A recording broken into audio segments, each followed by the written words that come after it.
Shaolin, now all I touch, I am a master here.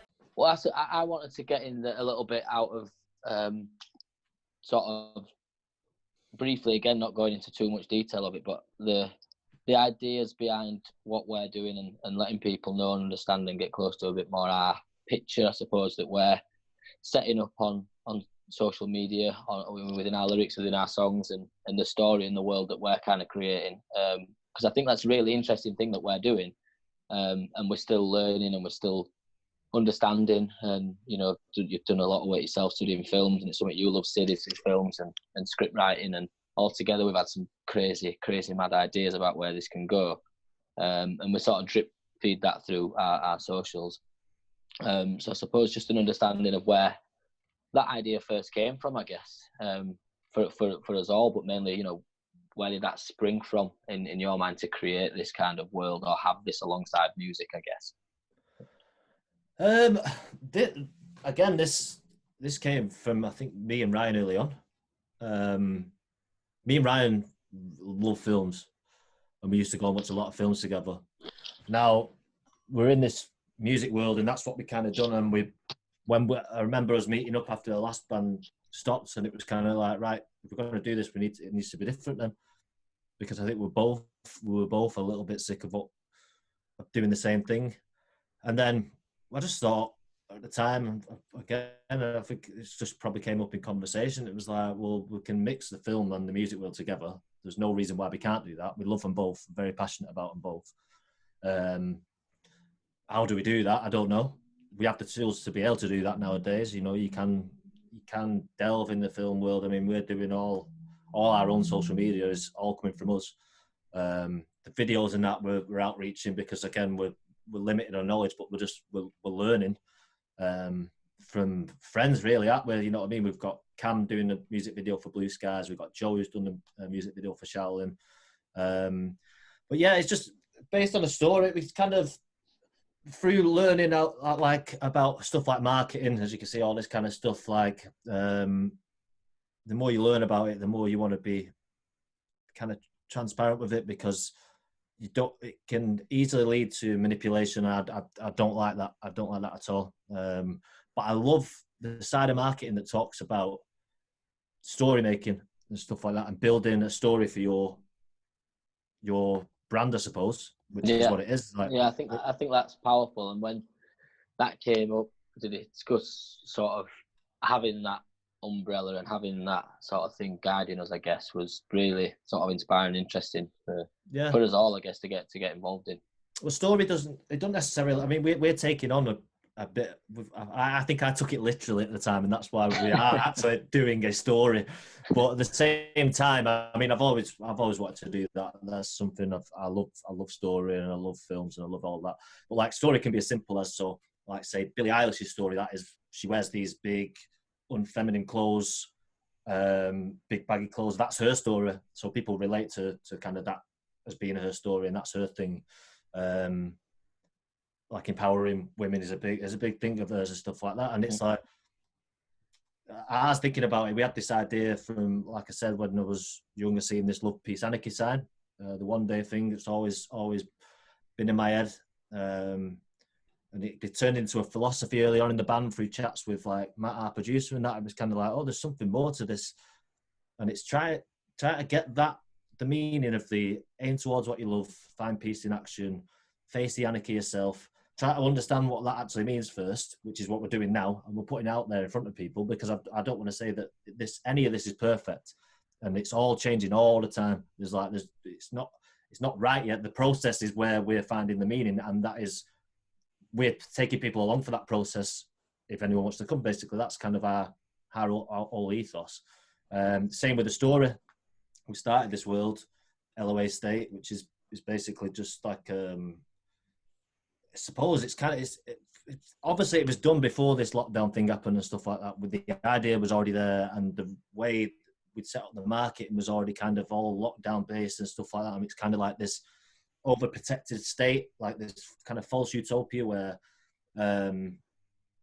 life seems perfect, like people have what they want, everything that they want, but it's not, because when you have everything you want, you lose purpose and mental health kicks in. You become nihilistic, you become narcissistic and stuff like that. And it's kind of, it's creeping into reality. We see it out all the time. You see it on Instagram and stuff like that. There's a dark side to it. And I think we're just, what the kind of aim is with this state and this world and these characters and stuff that we're creating is just to kind of hold a mirror up to society and say, look, this is how it is, or this is how we see it. Yeah. Do you relate? Do you have any questions about it? Do you disagree? Like, we're not bothered about. We're not saying we're right either. You know, it's just kind of like, this is how we want to express ourselves. This is how we see the world, and this is how we're going to kind of put it out there. Yeah, and I think it put that really well in terms of talking you through that process and reasons why, and I think it's helped.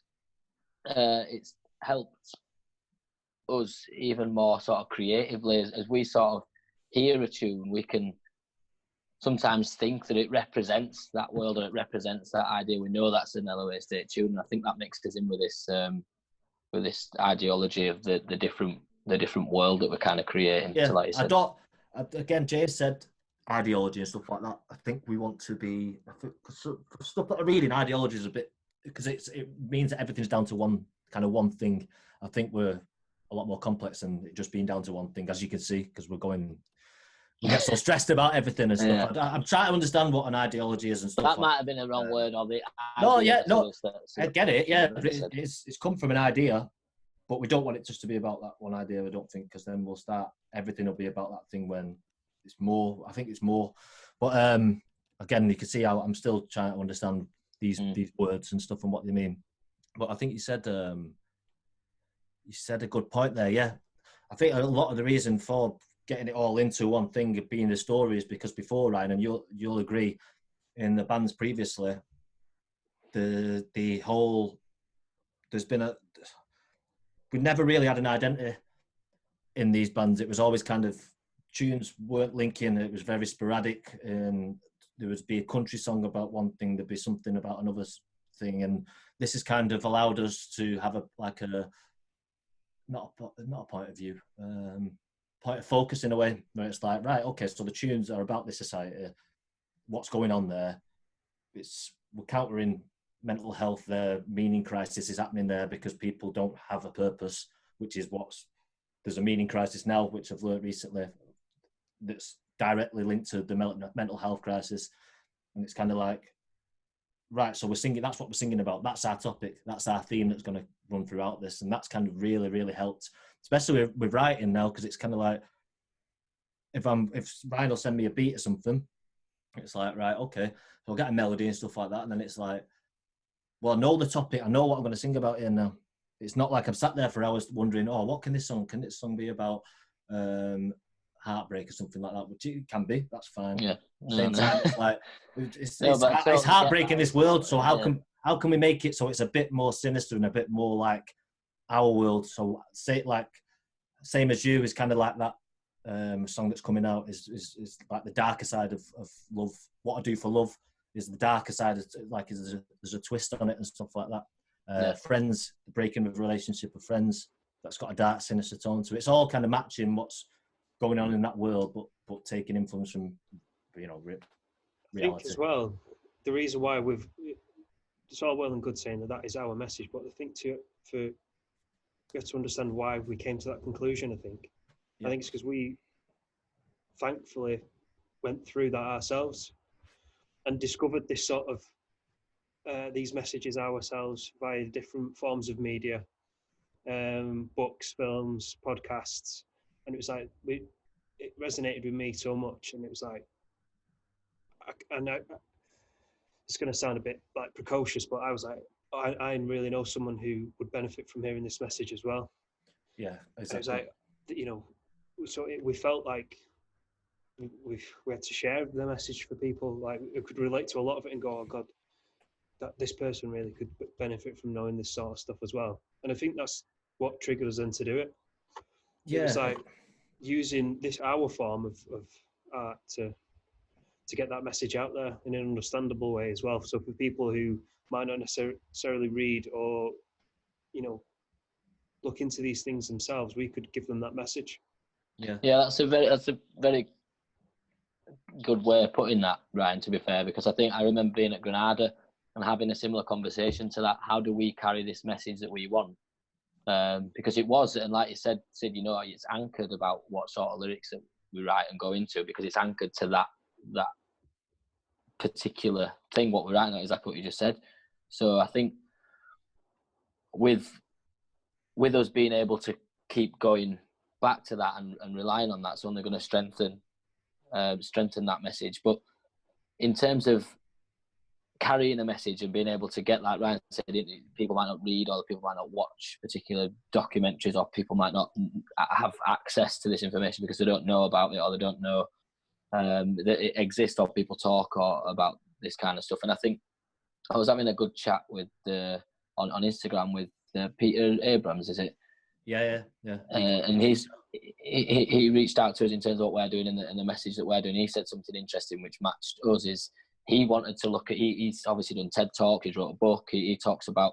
He talks to me about looking at how could he carry that message any differently. How could he get the people that's not going to be sat in a lecture room or sat reading a book? How could he get that across to other people? And that was in a form of music, which I think is really powerful. And again, it goes back to meaning, of us having meaning in this band to do something. We always wanted to not just be about a band that's writing songs and music for your ears. We wanted it to be something more substantial and have substance for you to think about. And if that could help you in that particular day change something or think a different way, which I think is quite a bit that we think about. I agree, mate. I think for me, it's getting people to engage. It's like, it's not just, we're in a band, come and listen to us, this is what we're doing. It's more like opening up the conversation. It's getting people involved, so it's like the band and the audience are one, and it's kind of like that's a big thing for us. It's like this is what the 87 Club is. It's kind of, it's getting the fans to be part of the story. So the 87 Club obviously it's just a collection of just individuals who want to basically do better and who are ready for change, and who are kind of like, who want to get the shit together, who want to, but have never been told that they can. Yeah. Don't know how strong they actually are, because we are, as human beings, we are strong. We have been through some shit as a race. You know what I mean? And it's like, there's a great book by Viktor Frankl. It's called Modern Man in Search of Meaning, or something like that, or In Search of Soul. I'm not sure, but he was in a concentration camp in Nazi Germany, and he talks about how... I think, did you tell me to read this? Yeah. Or did you tell me I'd listen to it? You started, didn't you? Yeah, I started the audio book. He said, like, to stop himself, the people obviously around him were dying all the time, and they were losing their minds and stuff like that. And he said the one, he had to find meaning in there. He had to find a purpose. He had to live each day, like, and find... Not say goals or targets, but he had to find meaning of how he could spend that day. So he was giving and getting some sort of fulfillment, I guess, from it. Yeah, just a purpose, meaning, mate. Just finding meaning in such a horrible situation for someone to be going through that, and he survived, whereas a lot of people didn't, because they just give up. Which obviously, why, imagine, you can't even imagine being in that situation. But it's like, if that's happening there, and then you're suffering in the real world, and you're looking at your life and you're thinking, well, who am I? I don't have anything. I'm not doing anything. I don't have anything to look forward to. I don't have any hobbies. I don't have any goals or aspirations, which happens. I've found myself in them situations before. It's then thinking, right, well, okay, what do I like? What do I enjoy doing? How can I help? How can I maybe give back? And just taking little steps every single day, just maybe stepping in. You don't have to do it all at once, because it's scary. It is really scary. And it's like I say, it is scary, and it does bring pain when you're going towards a goal, because there's a lot of disappointments, a lot of things you have to learn, and a lot of bad, like, we face some shit, don't we? And it's like, you have to face this thing, but then if you don't do it, you're still going to face pain. You're in pain anyway. So would you rather have that pain where you're going towards a goal, or would you have the pain of just sitting around doing nothing? Yeah. You're going to have pain either way. So it's kind of like deciding, right, okay, well, I am going to have pain anyway.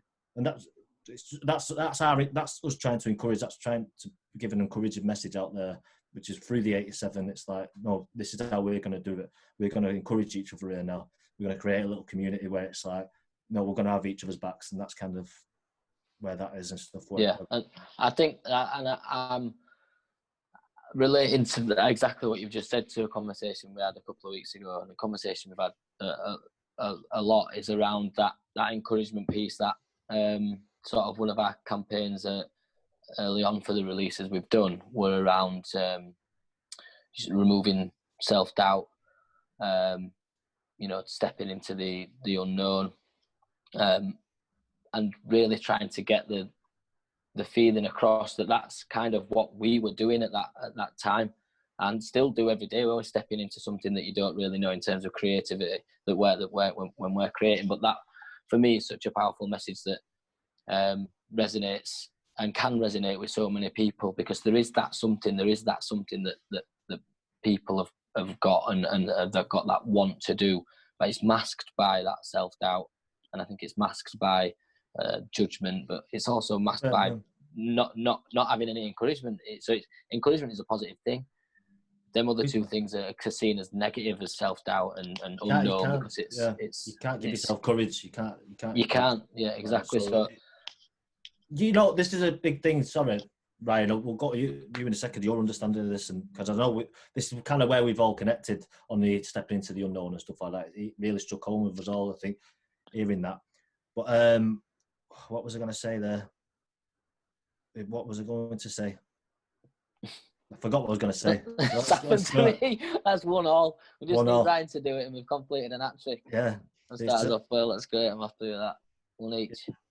I'll come back to me, because I've gone into scare mode now. I'm about to run off. I feel like I want to jump out the window. That's amazing. That's how I felt. I just wasn't that honest about it earlier. It's great. But no, I going back, and I think it's interesting to hear everyone's point of view, because I think we all were in it together at that particular point. But yeah, Ryan, what kind of the message, I guess, for you, like you've touched on before, is it something that, I don't know, you kind of connected with personally, or is it a message that you kind of believe in, or what's your kind of, I don't know, understanding of the message or representation of the message, I guess? Keep saying I guess at the end of the thing. Why do I keep doing that? Is that something I've just started doing? I guess. You guessing? I'm asking a question. I'm guessing what question. I'm asking is stupid. Anyway, yeah. Now I'm gonna run off. Ryan, come on, save us both now. I don't know. I'm trying to. I was just basically buying time then. Big question to answer, that isn't it? I was giving you it by rattling on. But no, it doesn't have to be that deep. The importance of the message. Yeah, or your representation of it, or what you kind of see it being. And the importance, I guess. I think the importance of it for me when we first started off was that these sort of messages weren't getting airtime in areas where which had the most audiences, if that makes sense. And it felt like a lot of people who weren't expert, and I'm not saying we're experts whatsoever, because we're not, we're just passing on a message from experts. Yeah. But like the experts were not, when you see debates on TV and they might bring someone on Question Time or Newsnight, we'll bring this guy on for a 5-minute interview for him to communicate his 40 years worth of experience and research, and then what we'll do, we'll get a presenter who's not an expert or not a scientist or not a doctor, and get them to challenge his opinion, which isn't an opinion. It's scientifically based research, and what that kind of opened my eyes to me was that there's a lot of people out there with power in the sense of Instagram influencers. Who really, I think that's quite a weak term for them. They're actual influencers, full stop. They're influencing young people who've got Instagram. But all they're doing is like dressing semi-naked and putting a picture of them on holiday. It's like, this isn't healthy at all, you know, and we really need to be getting these guys, and like the whole podcasting media format that's come out and that's gaining traction. And obviously we can't let the recent deal with Joe Rogan and Spotify go without a mention here, but you know, having experts come on to his show, and he sometimes does like 3 shows a day and has 2-hour conversations with people and actually lets them go into detail about stuff that's really important, and it's an education that people just won't get. They don't get it whether they're going to school, they don't get it in college, they don't get it on TV or on the radio, and it's like, this is really important and people really need to open their eyes to the stuff that's going on. But that's the message for me, and the importance of getting that message out, and it's hopefully just to introduce people to this sort of counterculture of education. It's like spoken words back, and it's like we lost that connection through social media and stuff. Everyone was complaining about it, saying, "Oh, everyone just speaks in text now. No one talks and stuff like that." All of a sudden, there's been a reaction to that, and now with podcasts and stuff like that, now it's really started to open up again. And then it's just natural to humans to tell stories. It's all campfire stuff, and it's all around the campfire. The Joe Rogan thing is just there's things called shamans or shamans. Basically, that's what the whole idea, the premise of the show is. You get these people, like you said, masters and experts. So they're kooky people, a lot of them. Kooky, I've never said that word before. But they kooky people, a lot of them. But at the same time, they're coming with their knowledge and experience of the world, their truth of the world, putting it out there for debate. With Joe, who I don't know if you agree with it, but he does. Joe does have his own kind of way, and he will challenge. It's not always. I don't know if you agree with this, Ryan, because I think we might have talked about this, but to me, I don't think he's walked over easily. I think he will put up a barrier, which is needed, because you don't want just a one-sided argument all the time and stuff like that, because you don't learn anything in that. Do you agree there, Ryan? I really like I think it's just my observation, so it's not founded on anything, but I think for some reason they've not felt quite what they used to feel like listening to his shows. I think it's because of this deal. And it's obviously, from what I've read online, the purpose of this deal was to kind of prevent him from being censored from YouTube and Google. Because he got to a point there where he couldn't show YouTube videos or audio from YouTube videos or certain guests that he had on, which would have caused him maybe to have got shadow banned, I think it's called, or all this sort of stuff, or demonetized. And that's bad, because you should be able to speak freely and open about things, even if some people may find that offensive. And obviously that's one of Jordan Peterson's message. You have to have the right to offend. Like, one person's offence is another person's banter. It's like we can't. This is the overprotective thing. It's like we're trying to overprotect people too much, whereas, like I said, we're stronger than we think. You know what I mean? We don't have to. We can say no. I'm not going to get offended to that. And I appreciate oppression in the past and stuff like that. And in certain areas, it probably is still happening a lot more than it is to say me. That's not my fault.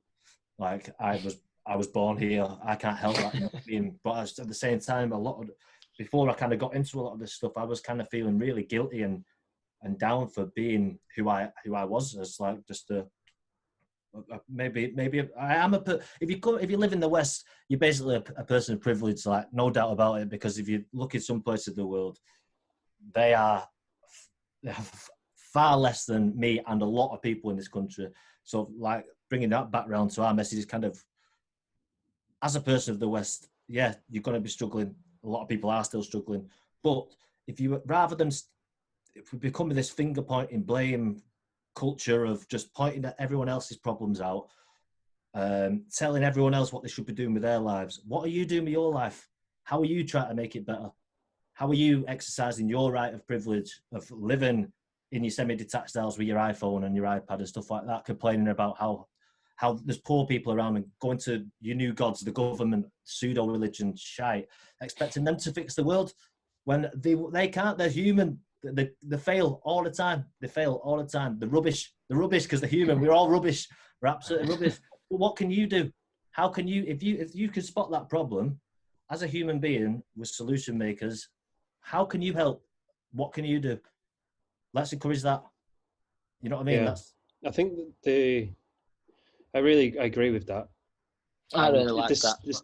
The system's set up to just fail. You know, you're talking about governments and stuff. They're given like 4 years in term or 5 years in term to come in and basically turn the ship around and then get the ship going in a direction that they want it to. And then all of a sudden, then there's another political circus, and everybody drags out their colours again, and they just forget about them now. For as soon as the elections were done in December, everyone just that's it. Yeah, move on now. What next? Yeah, it's something that's always kind of wound me up to a degree, and I've never really related massively to politics. I know it's around, and I understand the debates, I understand the concerns of the world and stuff, and it goes back to that opinion and not knowing what's right and wrong and trying stuff and failing. But what's really annoyed me, and it's a pointless statement, I guess, is what I'm about to say, because it'll never happen. I mentioned it to you, Sid, before. It's just the fact that we have that, like Ryan said, it's set up to fail, and it's the fact that we have two parties or two main parties. You can have 3 or 4 main parties that are all arguing the toss about what's right, and we believe in doing that, but you've got to do it this way, or we don't believe in doing that, so we've got to do this, and it's constant, and we have to then choose which side we're on. As that happens when you're a kid and who your family support, and we're supporting these people straight away. It's like we're born into a game or born into a monopoly sort of thing. You've got to, and my arching point for this, which will never happen in an ideal world, is just a group of people that want to make these things that we know that are issues better as a one whole unit, as opposed to having different. It's like football, a different team to support to be able to go on and do it. Look how angry people get at football. I mean, I love football, but if you're supporting one football club and you're supporting another football club, and they don't like it's very tribal, mate. Yeah, very sort of. It gets angry. There's fights around football hooliganism and stuff, and people get in school picked on and bullied for what team. But I think it's that I really have. I imagine a lot of people don't like it, don't agree with it. What can you do about it? But just that book I lent you, Denny. I don't know if you've got around to it. That The Righteous Mind, that Jonathan Haidt book, where he talks about. I started it in my previous. I've not finished it. I started it. Talks about the elephant being you and the rider sat on top. This is where I get most of my knowledge from. It's through when Sid reads a book and then he tells me about it for about a year. Then I tell you all wrong. I don't have to read the book, so Sid's the author of my life. But yeah, and that's that elephant and rider analogy. I remember being on Ancoat Square when you talked to me about learning that before you give me the book. Not to detract from the actual what you were talking about there. In that book, he talks about why people vote on certain sides, and it's down to he claims, and it sounds right, but he says it's down to personality. So if you look on the left, the whole marketing of the Labour Party in our country is all marketed towards care and fairness. So you'll see their market. How can you explain this? I don't want to go too deep into it because again. We're into art, politics and art. They're awkward with each other, and I don't want to become a political band at all. I'm just like maybe pointing people in the right direction where you can get a better understanding. But he says why conservatives vote certain ways, why Labour votes certain ways and stuff like that. Why you tend to lean left or right and stuff like that. I found out from that I am more of a centralist kind of in a way when it comes to politics. I've stepped out of it now. I'm looking down on it to see what is going on here. Why are they arguing all the time? Like I said, it's become very tribal when really it should be the best interest of the. That's. But at the same time, you try and make everyone happy within this group. So how are you supposed to do for the future? And it's a good point to sort of finish that with. You try and make everybody happy, I guess, and try and think about. I mean, it is personality to a degree because you want to be that one that's come up with that idea, or it's got that ethos that people believe in and carry. Whether or not you can actually do it or not is another question in some cases, but I think that's right in what that book says about that. Leave it at that then. So, but just to recommend, it's called The Righteous Mind by Jonathan Haidt, LOAstate. I think it's spelt strangely, but there's stuff on YouTube and stuff by him, like a TED talk, and that. The Moral Matrix is his kind of thing he's laying down, but it's well worth checking out if you're struggling with politics and why it is the way it is and why it is kicking off and why one friend might vote for them and one friend might vote for another. It gives you a really good objective. It allows you to stand out and look, and like kind of you said, you'll be able to look at it objectively. Yeah, man. Good.